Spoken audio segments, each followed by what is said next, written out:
సినిమాయి నమః. నేను mister B. నా మాట సూటిగా ఉంటది, మ్యాటర్ క్లియర్ గా ఉంటుంది. మీరు చూస్తున్నారు మిస్టర్ బి ఛానల్. ఈ వీడియోలో మనం మాట్లాడుకుందాం చాన్ విక్రమ్ నటించిన వీర ధీర శూర మూవీ రివ్యూ.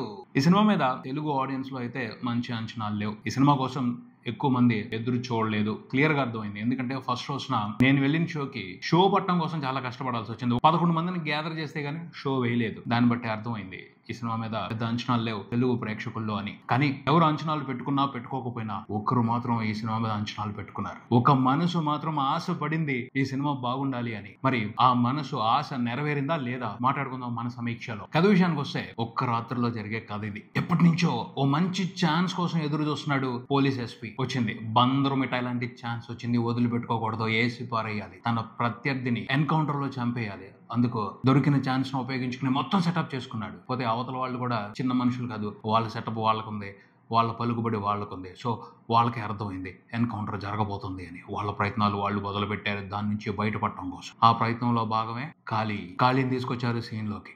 ముందు ఈ సినిమా కథ ఒక థ్రిల్లర్ లాగానే స్టార్ట్ అవుద్ది. కానీ మెల్లగా ఏమవుద్దో తెలుసా? చిలక ఏ తోడు లేక ఎటే పమ్మ ఒంటరి నడక తెలిసి అడుగేసినావే ఎడారంటి ఆశల వెనక అన్నట్టు తయారవుద్ది. క్లియర్ గా ఈ పాటలో ఉన్న మీనింగ్ ఈ సినిమా కథ నడిచే విధానంలో కనిపిస్తుంది. అలా నడుచుకుంటూ వెళ్లే ప్రాసెస్ లో ఈ ఎన్కౌంటర్ భాగోతంలో ఎలాంటి చోద్యాలు చోటు చేసుకున్నాయి తెలుసుకోవడమే ఈ సినిమా. విశ్లేషణ విషయానికి వస్తే ఇది ఒక సినిమా కాదని చెప్పాలి. కానీ మూవీ కూడా కాదని చెప్పాలి. చలనచిత్రం కూడా కాదని చెప్పాలి. ఈ సినిమా ఒక అన్యాయాల గుట్ట. 1, 2 కాదు.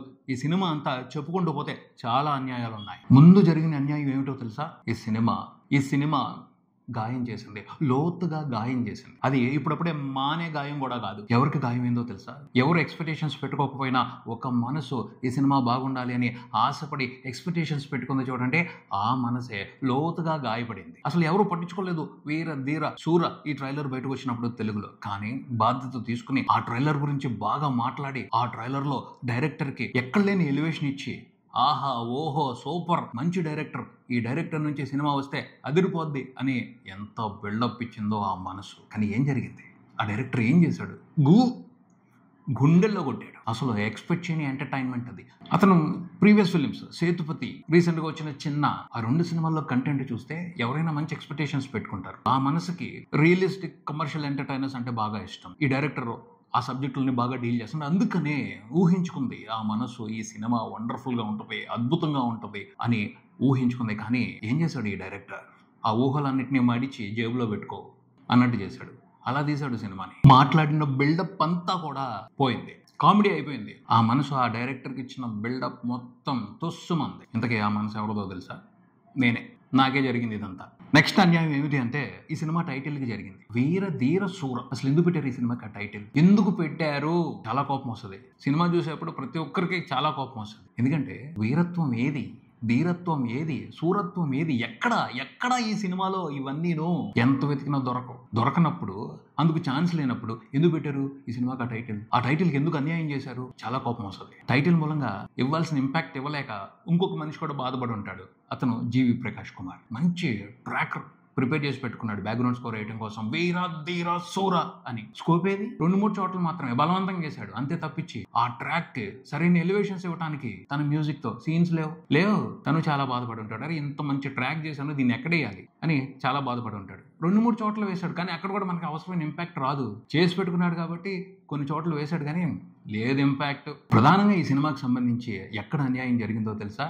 3 విషయాలకు సంబంధించి మోసం జరిగింది. కథ చిన్న మోసం, స్క్రీన్ ప్లే ఓ మాదిరి మోసం, హీరో క్యారెక్టర్ అతిపెద్ద మోసం ఈ సినిమాలో. కథకు సంబంధించి చూస్తే డైరెక్టర్ కార్తిక్ ఖైదీ సినిమాని ఇన్స్పిరేషన్ గా తీసుకున్నాడని చెప్పొచ్చు. కాకపోతే లోకేష్ కనకరాజు స్టైల్ ని కానీ అతను కథ చెప్పిన విధానాన్ని కానీ ప్రాపర్ గా స్టడీ చేస్తుంటే ఇలా తీసుండేవాడు కాదు సినిమాని. నెక్స్ట్ ఈ సినిమా స్క్రీన్ ప్లే విషయానికి వస్తే స్క్రీన్ ప్లే కాదు, అది జీడిపాకం ఇంకా కొంచెం తీగా ఉంటుంది. జీడిపాకం అని కూడా అనకూడదు, మైదాతో చేసిన ఉప్మా ఈ సినిమా. ఒకటే సాగదీత, అది టేస్ట్ ఉండదు, పాడుండదు. అయినా సరే లాగుతా ఉంటారు. ఎందుకయ్యా ప్రతి సీన్ ని అవసరం లేకపోయినా ఎక్స్టెండ్ చేస్తారు? ఎందుకయ్యా ప్రతి సిచ్యువేషన్ ని అవసరం లేకపోయినా డ్రాగ్ చేస్తారు అని సినిమా చూస్తున్నప్పుడు చాలా సందర్భాల్లో బాధేస్తుంది. ఆశ పెట్టుకున్న మనసు కదా, బాధే పడుద్ది. ఆశ లేకపోతే చిరాకు వస్తుంది, ఇరిటేట్ ఫీల్ అవుతారు, బోర్ కొట్టుద్ది. బిల్డప్ ఇస్తూ ఈ స్క్రీన్ ప్లేలో కొన్ని విశేషాలు పెట్టారు. ఆ సంఘటన ఆ ఒక్క సంఘటన అని ఓ ఎలివేషన్ ఇచ్చుకుంటూ వచ్చారు. ఇంతకీ ఏంట్రా ఆ సంఘటన అంటే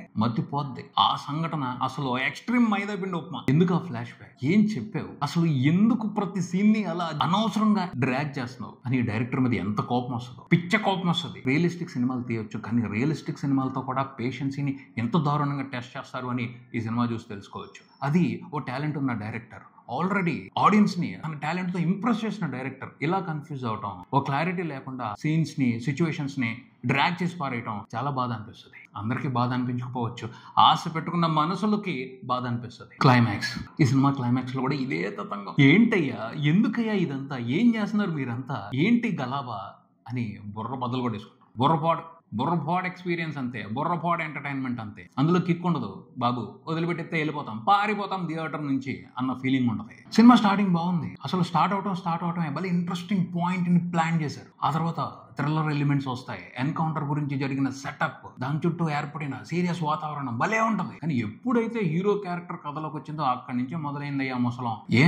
విక్రమ్ తోనే ఎందుకు, చియాన్కి ఎందుకు ఇలా జరుగుతుంది అర్థమే కాలేదు. కానీ అర్థం చేసుకోవడానికి ట్రై చేశాను, కొన్ని వివరాలు అర్థమయ్యాయి. ఈ సినిమాకి సంబంధించి మాత్రం అతి పెద్ద మోసం హీరో క్యారెక్టర్తోనే జరగాల్సినంత మోసం జరిగింది.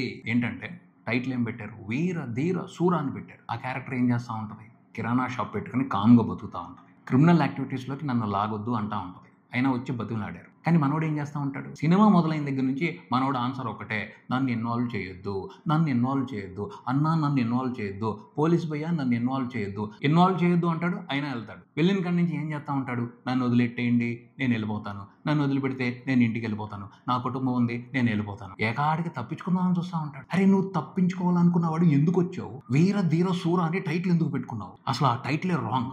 కుటుంబ రౌడీ అని పెట్టుకోవాల్సింది. అంటే ఒకప్పుడు అతను రౌడీ, కానీ ఇప్పుడు కుటుంబం కోసం రౌడీయిజం మానేశాడు. మళ్ళీ చేయాలన్న ఇంట్రెస్ట్ లేదు, ఇష్టం లేదు, చేయదలుచుకోలేదు, కాబట్టి కుటుంబ రౌడీ అని పెట్టుకుంటే పోయేది ఆ టైటిల్. వీర ధీర శూర ఎలాంటి పవర్ఫుల్ టైటిల్, దాన్ని కంప్లీట్ గా వేస్ట్ చేశారు. ఆ హీరో క్యారెక్టర్ లో ఉన్న లోపం చాలా దారుణంగా పేషెన్సీని టెస్ట్ చేస్తుంది. అతనికి ఇష్టం లేదు, తప్పించుకోవాలని చూసినప్పుడు ఎలా పౌరుషంగా యుద్ధం చేస్తాడు, ఫైట్లు చేస్తాడు. అందులో మనకి ఎక్కడి నుంచి ఒక కిక్ వస్తుంది. తప్పించుకోవడం కోసం ఏం చేస్తూ ఉంటాడు, గేమ్లు ఆడుతూ ఉంటాడు. కాసేపు విలన్స్ వైపు, కాసేపు పోలీసుల వైపు. ఏందయ్యా ఈ గేమ్లు, అదంతా కూడా చేతకంతనంలా ఉంటుంది తప్పించి వీరత్వం, శూరత్వం, ధీరత్వం ఎక్కడా కనిపించదు. ఎంటర్టైన్మెంట్ మొత్తం స్పాయిల్ అయిపోయింది ఆ క్యారెక్టర్ డిజైనింగ్ మూలంగా. అంటే ఇక్కడ ఒక పెద్ద మిస్టేక్ జరుగుతుంది. దీన్ని అబ్జర్వ్ చేస్తున్నారో లేదో తెలియట్లేదు. విక్రమ్ తను మోసం చేసుకున్నారా, లేకపోతే విక్రమ్తో సినిమాలు చేస్తున్న ఫిల్మ్ మేకర్స్ అతన్ని మోసం చేస్తున్నారో అర్థం కావట్లేదు. కానీ అతనితో సినిమా అనగానే వేరే రకంగా స్క్రీన్ ప్లే రాస్తున్నారు. పర్ఫార్మెన్స్ కి స్కోప్ ఇవ్వాలి అని అవసరం లేకపోయినా సీన్స్ ని, సిచ్యువేషన్స్ ని డ్రాగ్ చేస్తున్నారు, లాగి వదిలిపెడుతున్నారు. భరించలేనంత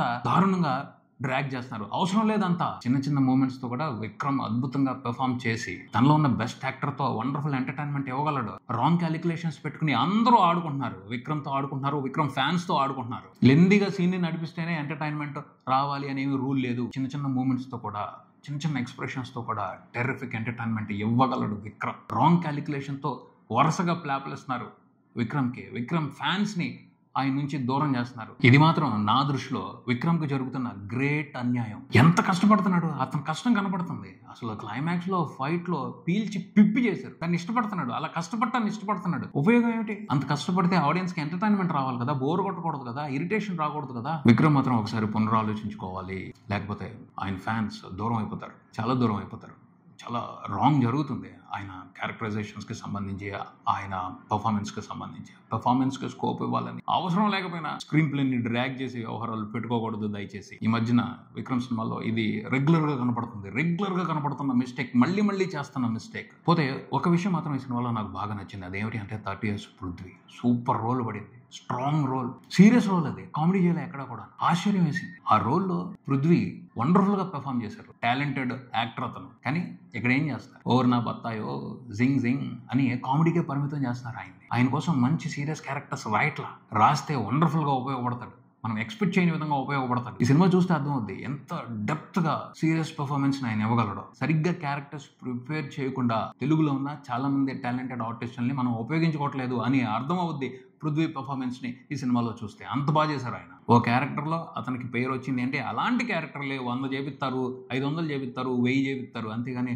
కొత్తగా ట్రై చేద్దాం, కొత్తగా క్యారెక్టర్ డిజైన్ చేసే అవకాశం ఇద్దాం అని ఆలోచించరు. దాని మూలంగానే ఎక్సలెంట్ టాలెంట్ కూడా మరుగున పడిపోతుంది. నిజంగా ఈ సినిమాలో పృథ్వీ గారిని చూస్తే నాకు గర్వంగా అనిపించింది, ఈయన ఒక తెలుగు ఆర్టిస్ట్ అని. తర్వాత చూసుకుంటే ఈ సినిమాలో ఎస్జే సూర్య ఒక డమ్మీ, ఎక్స్పెక్ట్ చేసినంత లేదు ఆ క్యారెక్టర్. ఆయన పర్ఫామ్ చేయడానికి రెడీగానే ఉన్నాడు కానీ ఆ క్యారెక్టర్తో ఆడాల్సిన గేమ్ ప్రాపర్గా ఆడలేదు డైరెక్టర్ అరుణ్ అని చెప్తాను. సూరజ్ మలయాళం యాక్టర్, ఆయన పర్వాలేదు, తన పాత్ర పరిధి మేర ఇంట్రెస్టింగ్ గా పర్ఫామ్ చేశారు. తుషారా విజయన్ అమ్మాయి చాలా బాగా చేసింది, చాలా బాగా చేసింది. అమ్మాయి పర్ఫార్మెన్స్ మాత్రమే ఈ సినిమాకి హైలైట్ అని చెప్తాను. విక్రమ్ కూడా చాలా కష్టపడ్డారు కానీ ఆ కష్టం వేస్ట్ అయింది. మొత్తంగా చెప్పేది ఏమిటి అంటే అంత ఇంట్రెస్టింగ్ ఏమీ లేదు ఈ Veera Dheera Soora cinema. Don't waste your time. ఇదే ఇక్కడికి మరో వీడియోతో మళ్ళీ కలుద్దాం. ఈ వీడియో మీకు నచ్చితే లైక్ చేయండి, మీ ఫ్రెండ్స్ తో షేర్ చేసుకోండి, మీ అభిప్రాయాన్ని కామెంట్ చేయండి, ఈ ఛానల్ ని సబ్స్క్రైబ్ చేయండి. నేను mister B, keep watching mister B channel. Thank you.